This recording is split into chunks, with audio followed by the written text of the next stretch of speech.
bonjour à tous et bienvenue dans ce nouveau numéro de Polygone. Un numéro très spécial et sans doute empli d'émotions car consacré aux 20 ans de Mosaïque. On va revenir sur l'épopée de la télévision locale dans le secteur de Sarreguemines avec Roland Roth, président de la CASC, la communauté d'agglomération Sarreguemines Confluence, Jean Carman, qui était vice-président de l'Agglo au moment de la création de Mosaïque et qui est aujourd'hui président d'honneur de l'association Mosaïque Cristal Télévision, Pierre Alt, président de l'association Mosaïque Cristal Télévision depuis 20 ans, et Francis Hoffman, ancien directeur et fondateur de la chaîne. Bonjour à tous les quatre et merci de participer à cet anniversaire, à cette émission. Et c'est en premier lieu grâce à vous quatre si on en est là aujourd'hui. Et tout ça, eh bien, ça a commencé comme ça. Alors, c'est bon? Ça y est? Ça tourne, vous me recevez? Eh bien oui, nous sommes le vendredi 28 octobre 2005, il est 12h30 et Mosaïque, c'est parti!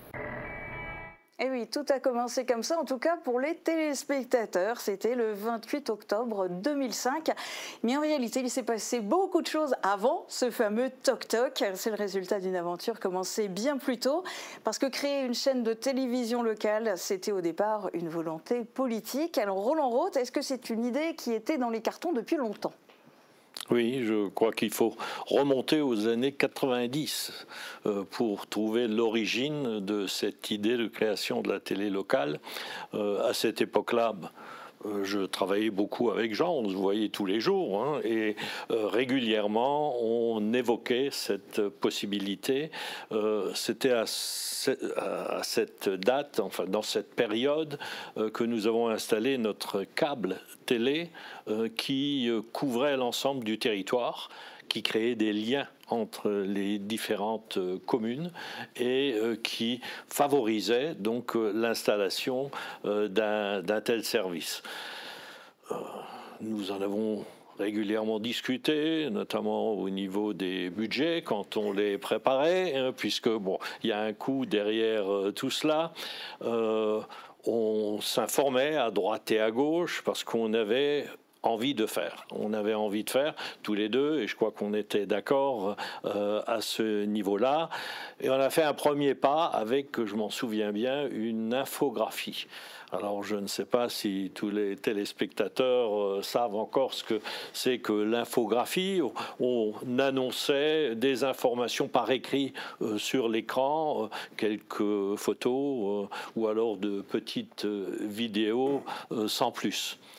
Et puis, allez, très rapidement, on s'est rendu compte qu'il fallait aller au-delà et qu'il fallait mettre en place un outil plus efficace pour se rapprocher de notre population et pour nous introduire dans leur foyer. Hein. C'est ce que Mosaïque a fait depuis d'ailleurs. Donc voilà, c'était le démarrage, c'était ça. Hein. Jean, je pense que tu pourras le confirmer. Parce que Jean Carman, vous à l'époque, vous étiez vice-président. C'était Hubert, oui. Je me rappelle. Et on avait embauché Marianne Gabriel pour réaliser cette infographie, effectivement, qui permettait d'annoncer des manifestations. On se concentrait quand même sur notre territoire. Hein. On en restait là, mais c'était déjà du travail. Et on était content de voir dans les foyers arriver ces images qui parlaient de notre intercommunalité. Voilà. C'est vrai qu'on a très vite constaté qu'il y avait des limites. Des limites, d'abord, on ne pouvait pas rendre compte de la façon dont les manifestations s'étaient réalisées. Donc, mais bon, déjà, c'était un appel. Et puis, on savait qu'il y avait des télévisions locales en Moselle, à Bitche notamment, à Greifswald également. Et donc, on avait pris des contacts avec ces collectivités afin de voir un peu comment les choses se passaient et comment ils en étaient arrivés là. Oui, d'autant que l'une des premières idées, quand même, c'était au départ de faire une télévision de pays, avec du coup aussi le pays de Bitche, et finalement ça a fait flop. Oui, mais finalement notre idée c'était celle-là, c'est de s'appuyer sur une télé de pays, appelons ça ainsi, puisqu'on parlait du pays Sarreguemines Beach Sarralbe, pour agrandir le rayon d'action et couvrir l'ensemble du territoire pays. Ça aurait eu d'énormes avantages, en tout cas c'était notre vision à l'époque. On arrivait par ce biais à faire des économies, probablement à produire du matériel plus conséquent, plus professionnel, par des investissements nouveaux, mettre à disposition des locaux. Je me souviens qu'à l'époque, on s'était engagé à laisser le siège sur Beach et à mettre à disposition d'autres locaux ici. Donc tout ça était bien réfléchi. Malheureusement, ça n'a pas été accepté par les responsables de Télécristal à l'époque. Voilà, c'est dommage. À cette époque-là, c'était trop tôt. Donc on le voit bien, tout ça est né d'une volonté politique au départ. Et puis alors, Pierre Alt, il y a 20 ans, vous étiez déjà très actif dans le domaine du court-métrage. Finalement, du cinéma à la télévision, il n'y a qu'un pas. Comment vous vous êtes retrouvé président de l'association? Alors déjà, au départ... En 82, c'est la fin du monopole de la radio et de la télévision. Donc on était déjà un peu dans les radios pirates à cette époque. Ensuite, dans ces années-là, 90, il y avait beaucoup de colloques sur les télévisions locales. Et c'est vrai que la Moselle a commencé à développer un réseau de télévisions locales. En tout cas, on en discutait, on en travaillait. Je me souviens à l'époque encore de la communauté là-bas, quand je venais chez vous avec des dossiers en disant maintenant de l'infographie, il faudrait passer à la télé. Nous, on fait déjà de la vidéo, etc. Et puis ensuite, après, fait que les élus ont pris ces décisions et les élus m'ont choisi pour animer la présidence de Mosaïque. Et ça, c'était donc le 4 mai 2005 que nous avons créé l'association. Et cette association s'est faite avec intelligence. C'est-à-dire que les élus ont dit, bien, on veut mixer des personnes d'avis civil avec des élus. Et donc, dans notre association, il y a 50% d'élus et 50% de personnes d'avis civil qui animent donc cette association et donc qui fait après le choix du fonctionnement de la télévision. Et puis, dès le début, il y a eu... Pardon, vous voulez ajouter quelque chose? Je voulais ajouter une chose, parce que cette idée d'association a un peu choqué les élus, notamment les élus du pays de Beach, puisque Télécristal n'était pas une TV associative. Et nous, notre proposition, c'était de changer la gouvernance de la télé, parce que ça posait un problème d'avoir les deux intercommunalités qui s'associaient. On s'est dit, on pourrait avoir une télévision associative, donc créer une association, ce qui faisait un peu, bien sûr, perdre aux élus le pouvoir sur l'association, puisqu'il y avait des personnes extérieures. Et puis, moi, ce que je souhaitais à l'époque, c'était que la présidence ne soit pas assurée par un élu. Ça permettait de garantir une certaine transparence, une certaine distance par rapport à la volonté politique. Ce n'était pas la télé des communautés, c'était la télé du pays. La télé du territoire. Et pour ce territoire, il y a eu Francis Hoffman, directeur emblématique qui a été de toutes les créations, puisque Télécristal en 97, puis Mosaïque en 2005. Sacrée aventure. Je voudrais d'abord rectifier quelque chose. Tout à l'heure, tu as dit fondateur. En fait, fondateur, il faut peut-être le nuancer un tout petit peu. Il y a le fondateur institutionnel, les fondateurs institutionnels qui sont les collectivités, qui apportent leur argent. Et d'ailleurs, sans les collectivités, il n'y aurait pas eu de chaîne locale. Et après, il y a un fondateur opérationnel. Ça a été moi avec toute mon équipe. Voilà, je fais la nuance. C'était ce que je sous-entendais, mais effectivement, comme ça, c'est plus clair pour les téléspectateurs. C'est important quand même de le dire. Après, pour moi, une expérience absolument géniale, formidable. Je retiens d'abord une aventure humaine. Moi, j'ai commencé à Télécristal, on a travaillé à Télécristal avec 6 emplois jeunes. Je ne sais pas si vous imaginez ce que ça veut dire. Ce sont des jeunes chômeurs qui n'ont jamais travaillé et qui sont venus travailler pour monter, pour créer des programmes de télévision. Alors ça, c'était déjà pour moi un défi énorme d'amener tout le monde au travail et de les faire, je dirais, de faire évoluer leurs compétences, leur savoir-faire. Et je pense qu'on a brillamment réussi. Après, il y a aussi eu une aventure technique. Pierre, toi, tu l'as vécu un tout petit peu avec nous, à TV Cristal aussi. On a commencé à l'époque avec une caméra. Et encore celle que j'avais choisie, j'avais vu qu'elle faisait des images floues. Je suis allé voir Joseph Schaeffer, je lui ai dit, écoutez, cette caméra, il a dit, bon, mets-la de côté, renvoie-la, fais ce que tu veux, mais nous, on veut une belle image. Donc, il y avait une ambition dès le départ. Je tiens simplement peut-être encore à rajouter quelque chose, parce que sur les aspects techniques, on va sans doute y revenir durant l'émission. Souvent, quand on a des visiteurs ici, ils nous demandent si on est indépendant. Alors d'abord, je leur dis non, parce que personne n'est indépendant. Est-ce que je suis indépendant? Non. J'étais élevé dans une famille, on m'a conditionné pour penser d'une certaine façon, et donc je suis là avec une sensibilité. Donc je ne suis pas indépendant déjà au départ.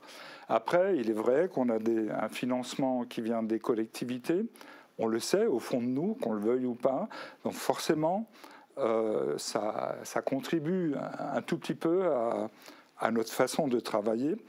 Mais je tiens quand même à dire que pendant toutes ces années, que ce soit à Beach ou ici, il n'y a jamais eu d'interférence. Je ne sais même pas si Roland Roth, il a mon numéro de téléphone portable. En tout cas, il ne m'a jamais appelé. À Beach, à un moment, ça a été un peu différent parce que quand l'opposition est arrivée, elle a commencé à s'en mêler un tout petit peu. J'étais au départ de la télé Schaeffer, après je suis devenu la télé Maurer. Ici, j'étais à un moment la télé Roth. Qu'on le veuille ou pas, les gens font des assimilations de ce type. Mais en tout cas, l'indépendance, on a toujours pu créer tous les programmes qu'on voulait. On a une liberté absolument incroyable au sein de cette chaîne. On va parler un peu de l'équipe et des tout débuts. On a commencé Mosaïque avec une équipe de 10 personnes, 9 équivalents temps plein. Et puis, au fil des années, certains sont partis vers d'autres horizons, tandis que des nouveaux ont rejoint l'aventure. D'abord dans les locaux provisoires, place Jeanne d'Arc, où est maintenant situé l'INSPE, où on était pendant environ 1 an. Et puis, en octobre 2006, il y a eu le déménagement dans les locaux actuels, donc 107 rue du Maréchal Foch, à côté du château de la Casque. Et Francis, il a fallu à chaque fois tout installer, et à commencer par le plateau télé. On le voit là, ça défile un peu sur les images. Donc là, ça c'est l'installation place Jeanne d'Arc. Ouais. Donc on a été temporairement pendant 1 an. Mais on a monté à l'époque déjà tout un plateau, ce qui était provisoire, mais déjà super bien fait. Voilà, une très belle équipe, on les voit. Donc tout le monde est à l'œuvre à tout moment. Puis il y a eu le bâtiment ici.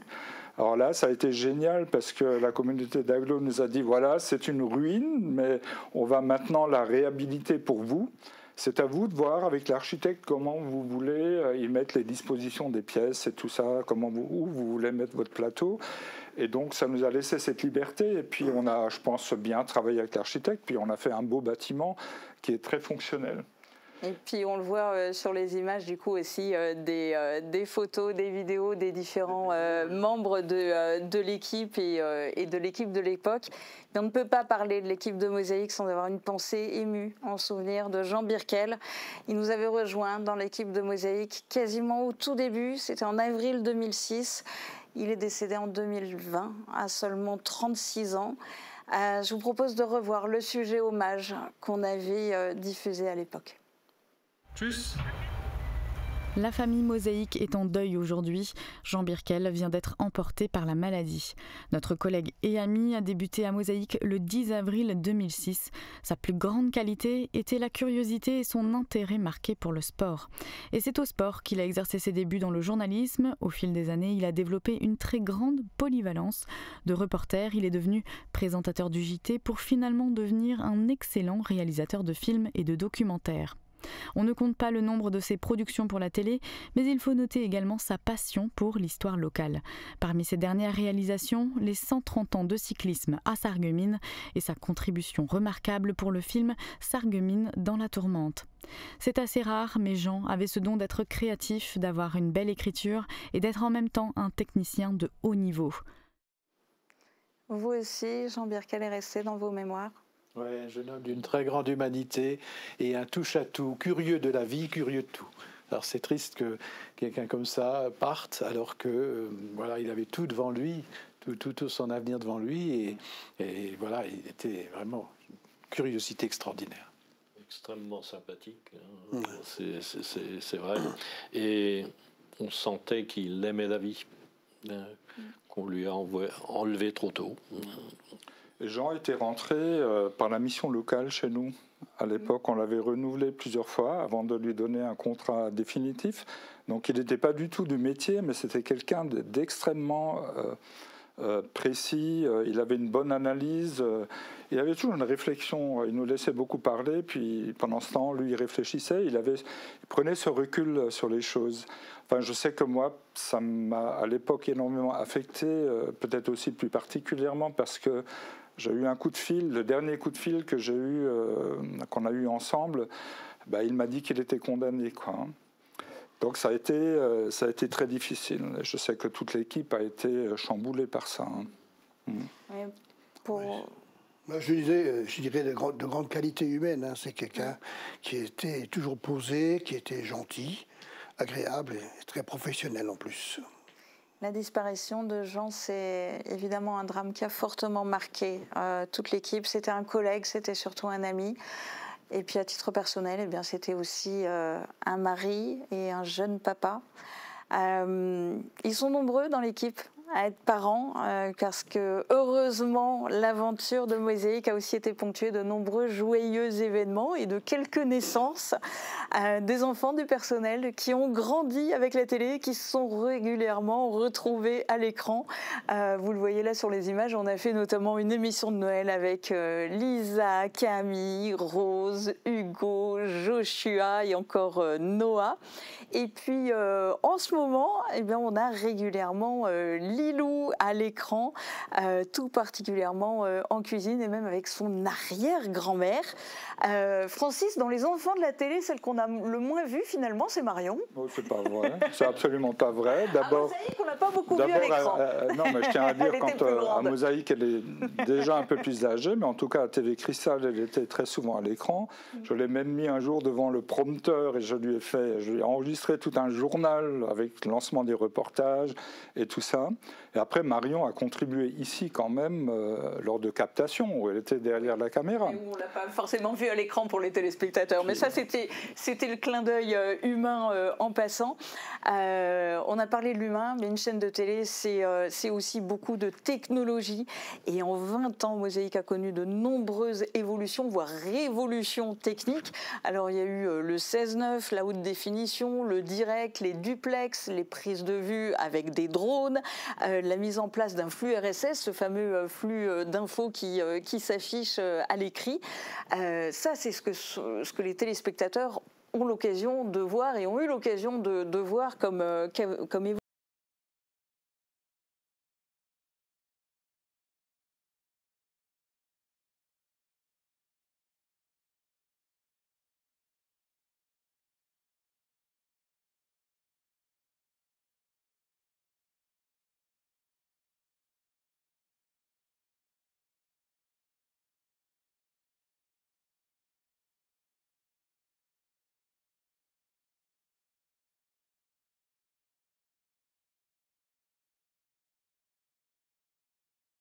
L'implantation du car nous-mêmes, ce qui était un défi absolument incroyable. Alors Yvan, il nous a fait un plan, il est encore affiché, je crois, en bas dans le car. Il faut le voir avec une telle précision. On n'imagine pas, mais il y a si je dis des kilomètres de fils cachés dans ce car, c'est pas un mensonge, parce que chaque appareil est connecté en RJ45, donc pour Internet, enfin pour le réseau. Après, il y a le son, il y a la vidéo, donc tout ça. Ça fait que derrière, il y a vraiment il fallait une technicité quand même assez poussée. Et c'est là qu'on a vu les talents de Marc aussi. Il y a eu Pierre Schill, un neveu à moi qui était intervenu aussi pour l'informatique, Pierre Scheidler qui était intervenu, Yvan, on en a parlé, Julien qui nous a beaucoup aidés. Enfin, on était tous contributeurs et à la fin, on avait ce joyau, quoi, qui est devenu opérationnel et qui nous a permis de faire de superbes émissions, quoi. Et il était relié au plateau à l'époque. On a déjà en 2013 mis les caméras pilotées parce que au départ, on était là avec les grosses caméras, cachés derrière des décors, parfois un petit trou à travers le décor où on pouvait cadrer, et il fallait des cadreurs. Aujourd'hui, tout est piloté. Enfin, c'est pour ça qu'on a toujours suivi la technologie, mais moi, mon rêve, depuis le départ, c'était de dire, quand on zappe d'une chaîne à l'autre, qu'on ne se dise pas, maintenant, on est sur Mosaïque parce que c'est de moindre qualité. On a toujours été avec toutes les nouvelles technologies, ce qui fait que quand on zappe d'une chaîne nationale à notre chaîne locale, eh bien, on a la même qualité d'image, la même qualité de son, et ça, c'est extraordinaire. La télé est un comparateur, c'est incroyable, parce que finalement, quand on sait que son travail est tous les jours mis à la portée de la critique des gens, ça met une pression sur le personnel qui travaille ici, c'est très fort. Et après, on est comparé, forcément. Il y a eu à un moment donné l'image, on en souffrait. Hein. On voyait la qualité de l'image nationale et on voyait la nôtre, mais on n'avait pas les mêmes moyens à l'époque pour le faire. Et puis très vite, on a rattrapé cela. Aujourd'hui, je crois qu'on peut dire même les images qui sont tournées à l'iPhone ont la qualité de l'image nationale, hein, parce que l'image, elle est aujourd'hui très bonne. Et puis après, il y avait le ton. Souvent, les commentaires étaient un peu laborieux parce que voilà, on a travaillé avec des jeunes qui démarraient dans le métier, donc il fallait apprendre cette polyvalence qui nous était demandée. On sortait seul pour les reportages. Sur les chaînes nationaux, ils partent en équipe. Donc quand vous partez seul, vous devez penser à l'image, vous devez poser des bonnes questions, vous devez penser à la construction de votre sujet. Quand vous rentrez, il faut faire le montage, rédiger le commentaire, l'enregistrer. Moi, je sais que j'avais une voix de canard pour les reportages. Donc, à un moment, j'ai dit, moi, j'en fais plus. Donc, j'ai donné mon texte à quelqu'un d'autre. Mais ça me mettait une pression quand même assez incroyable Enfin, ça me met une pression assez incroyable sur les gens qui travaillent ici. Mais il y a toujours eu cette volonté justement de suivre la technologie, d'être à la pointe. Et tous ces moyens techniques innovants, ils ne sont pas seulement utilisés pour les émissions, ils sont aussi utilisés au profit des clients. Parce que dès le début, Mosaïque ne s'est pas appuyé uniquement sur les subventions. Le soutien des collectivités, il est vital, c'est évident, mais la chaîne a aussi des rentrées financières. Ça, c'est un modèle économique auquel vous teniez tous les quatre dès le début ? Je crois que effectivement, c'était là aussi une volonté politique de notre part de ne pas trop charger le contribuable, hein, notamment par rapport aux subventions qui, quand elles sont versées, viennent de quelque part, hein, donc viennent du contribuable. Donc cette idée... on a pu s'appuyer aussi, il faut le dire quand même, sur la compétence de personnes qui ont pris en main le fonctionnement global de cette télévision locale, donc avec l'expérience de Francis notamment, et puis l'expérience également du président pour pouvoir se lancer dans ce type de commerce. C'est un petit commerce quand même, hein. Donc au niveau des publicités, création de films, etc. Et puis encore aujourd'hui, ça fonctionne, hein, puisque d'après les derniers chiffres que j'ai pu voir, la subvention représente 57% du financement et 43% qui sont liés au travail de l'équipe au quotidien. Donc c'était réellement un choix qu'on voulait faire, hein, et bon, qui a bien fonctionné au final, sur 20 ans. Ce qu'il fallait, Roland et moi, il fallait qu'on arrive à convaincre une assemblée de mettre des sommes relativement importantes quand même, déjà pour la construction des locaux, hein, c'était conséquent.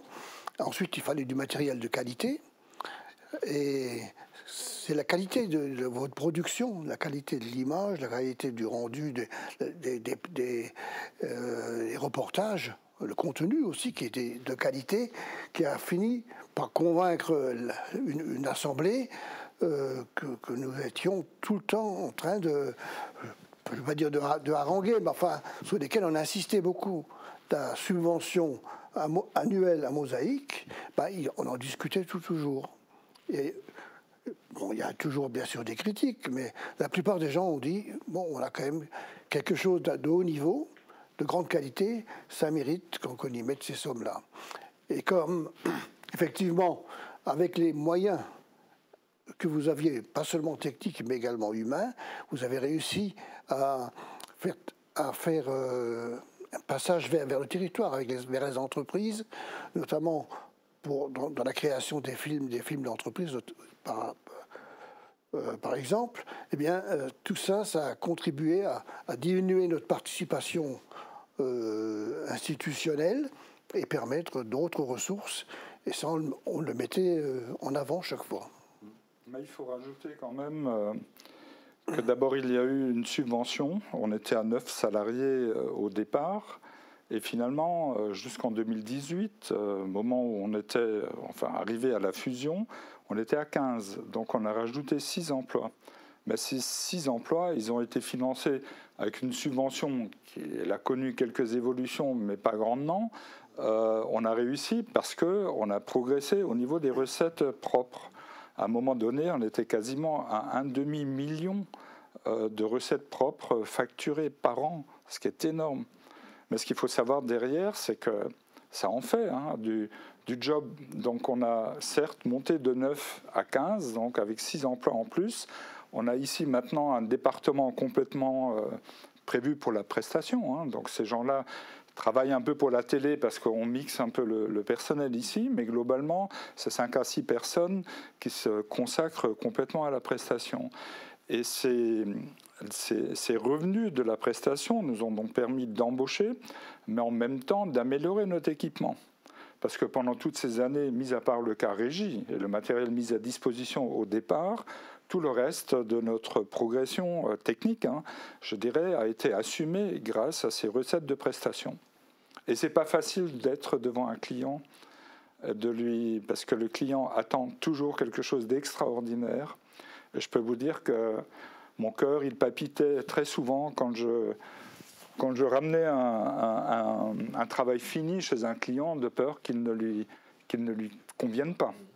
Donc c'est une pression incroyable, mais on a réussi globalement à relever tous les défis.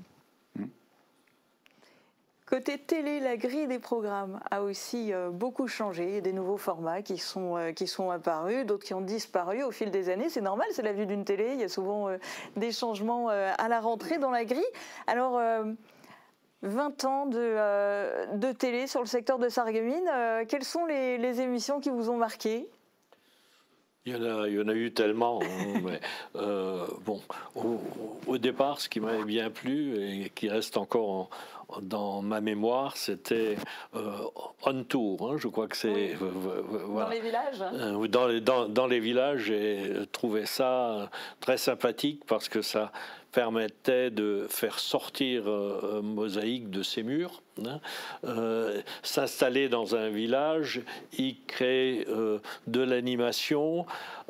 J'ai trouvé ça très bien. Et puis, bon, ça s'est fait dans de nombreuses communes, si je me souviens bien. C'était un travail qui, je m'imagine, n'était pas facile non plus, puisque, bon, il fallait sortir le matériel, l'installer, etc.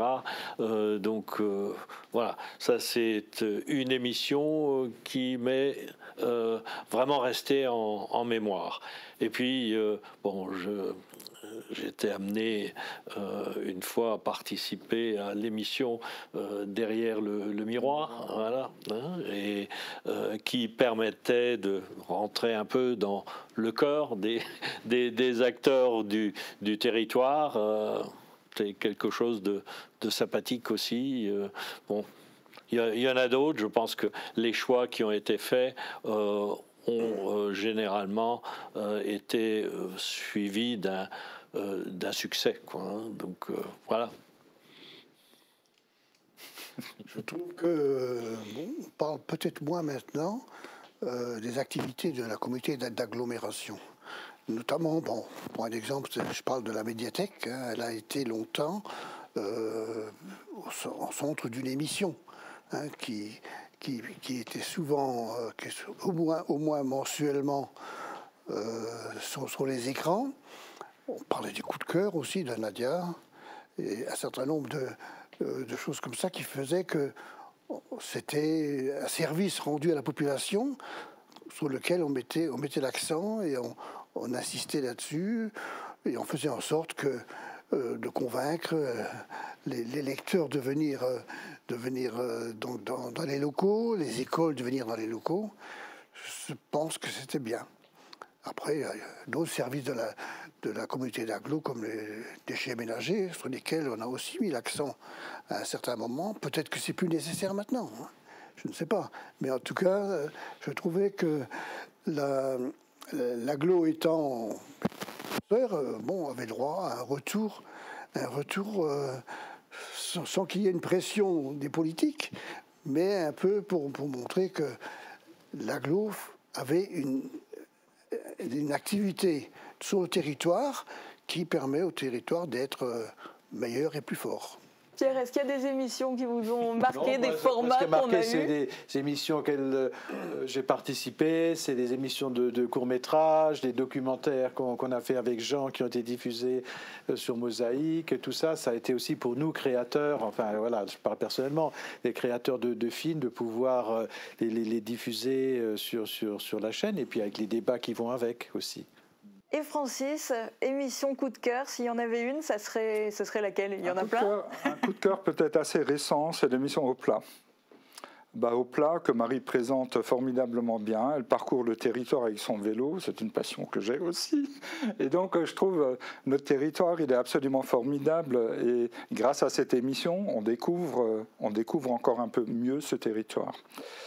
Et j'aurais encore une petite anecdote à raconter. Souvent, quand il fallait motiver à la création d'une télévision locale, je donnais un exemple, parce qu'à l'époque, en 97, même après en 2005, beaucoup de documentaires à l'écran, et je disais, on sait comment vit un singe en Afrique, mais on ne sait pas ce que fait le voisin chez nous. Et donc la télé, elle a ce rôle donc, de faire connaître le territoire et de faire émerger des talents. C'est ce qu'on a fait aussi avec l'émission musicale. Alors on a eu Le Carré, on a eu Cubique, on a eu Le Cadre, Face à moi. Ce sont des émissions où on a accueilli, je ne sais pas, des dizaines, peut-être même des centaines d'artistes locaux qui étaient pour la plupart totalement incognito. Et ça, c'est absolument formidable. Sans parler de l'émission culinaire que j'adore et tout ça. Et tout ça sur le territoire, un périmètre géographique qui a aussi beaucoup évolué, parce qu'en 2005, Mosaïque couvrait le territoire de la communauté d'Agglo et la ville de Sarralbe, partenaire de la première heure. Et Roland Roth, le territoire de la Casque, il a beaucoup évolué. Il n'a pas du tout la même taille aujourd'hui que ce que c'était en 2005. Tout à fait. Suite à la fusion en 2017, effectivement, le territoire géographique a été augmenté, hein, donc fusion avec la communauté de communes de l'Albe et des Lacs, ce qui nous a rajouté une douzaine de communes. Hein, donc la communauté d'Agglo était formée de 26 communes au départ, et nous nous sommes retrouvés à 38, hein, ce qui est encore le cas aujourd'hui, en augmentant la population, bien entendu, qui a passé de, je crois qu'on était à 51 000, on était juste au-dessus du seuil nécessaire pour créer une communauté d'agglomération, et aujourd'hui nous sommes à 66 000 à peu près. Hein, donc oui, extension du périmètre, extension du travail aussi. Mais oui, évidemment, puisque du coup, extension du territoire qu'on couvrait. Et ça, c'était à partir du 1er janvier 2017. Et puis, pas longtemps après, en 2018, il y a eu la fusion entre Mosaïque et TV Cristal. On va en parler, mais on va d'abord revoir le court-métrage qu'on avait réalisé avec les 3 présidents de l'époque.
oui, depuis 2018, Mosaïque et TV Cristal sont réunis pour ne former plus qu'une chaîne de télévision sur le territoire donc de la communauté d'Aglo-Sarreguemines-Confluence et de la communauté de communes du Pays de Bitche.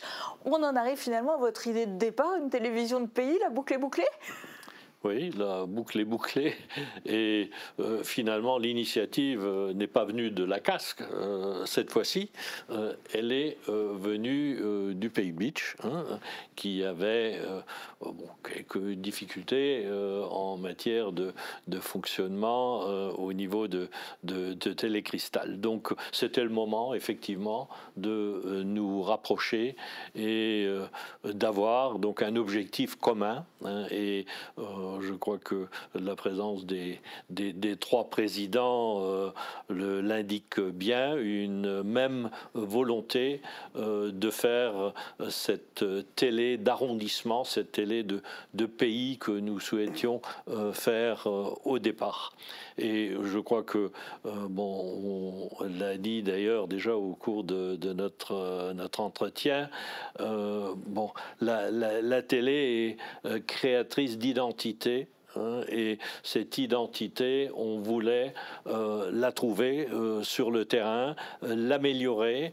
Je pense qu'on y arrive progressivement et c'est très bien ainsi. Nous sommes sur un territoire qui est complémentaire, donc de l'Est à l'Ouest, la situation n'est pas forcément la même, mais dans la complémentarité, nous formons une grande famille et je ne peux pas imaginer que dans le Pays de Bitche, on se désintéresse de ce qui se passe sur le secteur de Sarreguemines et l'inverse aussi.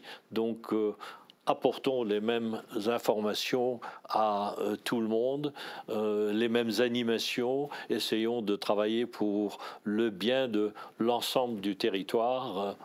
C'est ce que fait Mosaïque Cristal à l'heure actuelle et c'est parfait. Pierre-Alt, quel est le regard que vous portez sur Mosaïque Cristal aujourd'hui ? Déjà, moi qui ai vécu les prémices de la télévision, déjà de la pellicule à la vidéo, à la télévision, tout ça c'est quelque chose, une évolution qui est magnifique, une évolution aussi vers la liberté quand même de création, de pouvoir faire la télévision qu'on a envie, d'avoir des élus qui nous comprennent aussi, qui nous permettent de faire cette télévision, qui va vers tous les habitants du territoire, que ce soit les jeunes, les anciens, tout ça c'est magnifique. Jean-Carmen, quel est le regard que vous portez 20 ans après de Mosaïque à Mosaïque Cristal aujourd'hui ? Comme vous l'avez dit, la boucle est bouclée, pas forcément de la façon dont on l'imaginait au départ. Au départ, il y avait un peu de pression, on essayait de convaincre. Là, on est venu vers nous. Il y avait quelques kilomètres de câbles à rajouter pour que ces deux réseaux qui étaient proches mais pas interconnectés, il fallait que ce câble se fasse. Il fallait que les élus aillent les uns vers les autres. On l'a vu de façon amicale, transparente, sans agressivité, même s'il n'y avait pas unanimité. Pas unanimité, pour avoir rencontré des élus lors de réunions précédentes dans le Pays de Bitche, il n'y avait pas unanimité, mais il y avait une grande majorité quand même qui souhaitait cette fusion. Je ne sais pas si on peut appeler ça. En tout cas, ce n'est pas une absorption. C'était une fusion, c'était un accord commun, donc de travailler ensemble, et tout en conservant deux sites. C'était important que Mosaïque Cristal soit présent aussi à Bitche, comme il l'est à Sarreguemines. Tu as fait un travail considérable de persuasion, effectivement. Les réunions ne manquaient pas, et je crois que le travail a été suivi de résultats tout à fait appréciables. Il faut aussi, dans ce genre de situation, que la confiance règne à un moment donné, sinon on n'arrive à rien. Bon, je voudrais aussi donner mon point de vue sur ça. Je fais le calcul là dans ma tête à l'instant. On fait à peu près 2000 sujets par an.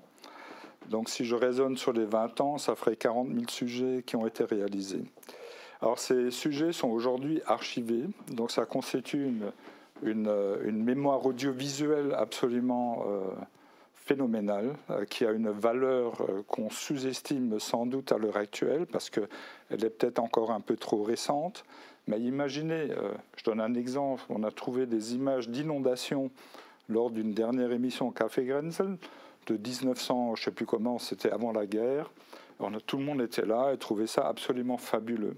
On aura la même réaction face à nos images d'ici quelques années. Alors maintenant, je voudrais dire quelque chose, parce qu'il faut aussi faire les constats peut-être qui sont moins positifs. C'est qu'en 2018, au moment de la fusion, nous étions à 20. Aujourd'hui, la chaîne est à 15. 16. Donc on a perdu 4 emplois. Donc ces 4 emplois, alors je dis simplement attention, il ne faut pas qu'on continue à baisser autant les moyens de production, parce qu'à un moment donné, la chaîne n'aura peut-être plus la valeur que les téléspectateurs attendraient ou attendent d'elle. Donc attention, on a perdu des moyens financiers, à un moment dû au Covid, parce qu'on a perdu quelques clients, et puis une subvention, là je le dis, une subvention qui reste stable depuis 10 ans, donc, et les collectivités demandent des efforts aux associations, et on le comprend très bien, mais cependant les moyens financiers de la chaîne ont baissé. Et donc c'est une question qu'il faut se poser pour l'avenir. Est-ce qu'on continue ainsi? Et peut-être que l'année prochaine on passera à 15, vous êtes à 16 maintenant. Donc attention, c'est ce que je voulais dire à ce stade-là. Voilà. Alors on va pouvoir parler justement de l'avenir, parce qu'un anniversaire, c'est traditionnellement l'occasion d'exprimer des vœux. Alors qu'est-ce que vous souhaitez à Mosaïque Cristal pour l'avenir, Monsieur Roth? Écoutez, une augmentation des subventions. Oui. Oui, bon, il y a l'aspect financier, mais il n'y a pas que ça. Je crois qu'il faut s'en rendre compte aussi. Et puis, bon, les contraintes financières se retrouvent partout aujourd'hui, et l'un explique souvent l'autre. Bon. Alors, bon, sur l'avenir de notre télévision locale, je l'ai dit tout à l'heure, 20 années d'existence, c'est énorme, et une belle existence, parce que je crois qu'il faut le dire clairement, 20 années de présence effectivement dans nos foyers, 20 années de pénétration dans la vie locale au travers d'une équipe essentiellement jeune. D'ailleurs, je crois que... 20 ans après, on l'est de moins en moins. Non, mais jeune, mais qui pouvait s'appuyer sur des gens d'expérience. Je l'ai dit tout à l'heure. Donc ça demande de grands remerciements de la part de la collectivité. Je crois que dans ce sens, eh bien, nous sommes ravis d'avoir vu aboutir et de façon... enfin avec beaucoup d'excellence, le projet que nous souhaitions mettre en route à l'époque, et on ne peut que souhaiter que cela continue. Et je pars du principe que la collectivité ou les collectivités, puisque nous sommes partenaires aujourd'hui, sauront vous soutenir comme il faut pour que les choses se passent bien, que nous puissions rester dans la même qualité, parce que bon, on l'a évoqué à plusieurs reprises, et il me semble que cette qualité doit être la meilleure possible pour faire adhérer notre population. C'est ce qui se passe actuellement, et bon, il faudra que cela continue de la même manière. En tout cas, je le souhaite à Mosaïque Cristal. Attention, parce que tout ça c'est enregistré, oui, et comme oui. Francis l'a dit, on conserve très bien les archives. Oui. Jean Carmen, qu'est-ce que vous souhaitez pour Mosaïque Cristal, pour l'avenir? Je souhaite bien sûr qu'elle poursuive poursuive dans l'excellence comme elle l'a fait jusqu'à maintenant. Pour ça, bien sûr, il faut des moyens. Et ces moyens, venant des collectivités, devraient être en hausse, à mon avis. Parce que, bon, on prend une décision sur une certaine période, et pendant cette période, la subvention n'augmente pas, alors que le coût de la vie augmente. On le voit, le personnel a diminué en nombre, hein, mais il a acquis de l'expérience, et c'est grâce à cette expérience qu'il arrive à fonctionner à 16 personnes alors que nous étions à 20. Hein.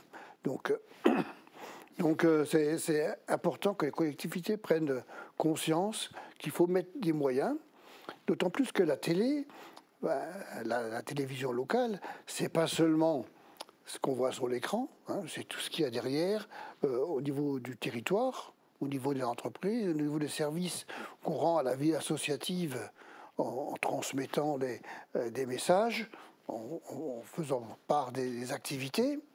C'est aussi, on l'a dit tout à l'heure, la mémoire collective qu'on enrichit avec tous les documents qu'on conserve en archives et qui permettent disons, de voir un certain nombre de choses, enfin, d'avoir une mémoire considérable, de grande qualité, qu'on devrait peut-être davantage mettre en avant. Voilà. Piste à étudier pour l'avenir. Merci beaucoup. Francis, alors toi c'est encore différent parce que tu viens de quitter la chaîne cette année, de prendre ta retraite. Du coup le regard est peut-être aussi différent et puis c'est pas facile de lâcher son bébé quelque part. Qu'est-ce que tu souhaites pour l'avenir pour Mosaïque Cristal? Je souhaite d'abord rebondir ou corriger un tout petit peu ce que Jean il a dit. C'est qu'il a dit qu'à 16 personnes, on fait le même travail qu'à 20. On ne fait pas la même chose. En fait, on ne fait pas du tout le même travail, puisqu'il y a quand même des émissions qui ont disparu de la circulation. Et ça, à 16, vous n'arrivez pas à les remettre. Donc après, je suis sorti... avant de partir, il y avait un dossier sur lequel... un dossier sensible auquel je tiens beaucoup, et c'est d'ailleurs devenu le maillon faible. Tout à l'heure, on a évoqué le cas Régie qu'on a équipé, dont on s'est équipé en 2013. 13 années après, le maillon faible de la chaîne, c'est le cas Régie. Il nous enregistre aujourd'hui, il a des bugs, il y a du matériel qu'on n'arrivera plus à remplacer. Donc moi, je souhaite du fond du cœur pour cette chaîne qu'on trouve les moyens financiers pour pouvoir remplacer ce cas Régie, pour que la chaîne continue à... On a mis le mot excellence dans les propos, continue à être excellente. Voilà ce que je vous souhaite du fond de mon cœur. Et le mot de la fin sera pour notre président emblématique depuis 20 ans, Pierre Alt. Ce qu'on peut espérer, c'est une collaboration intelligente avec les élus dans les mois à venir. Et puis que l'équipe maintienne et poursuive cet enthousiasme pour encore développer et améliorer encore la télévision. C'est toujours possible. On va tout faire pour. En tout cas, merci beaucoup à tous les quatre d'avoir participé à cette émission. Un énorme merci aussi, surtout, d'avoir créé Mosaïque. Sans vous, on n'en serait pas là. Et merci infiniment à vous, chers téléspectateurs, pour votre fidélité depuis 20 ans. Merci beaucoup. Très bonne journée à tous.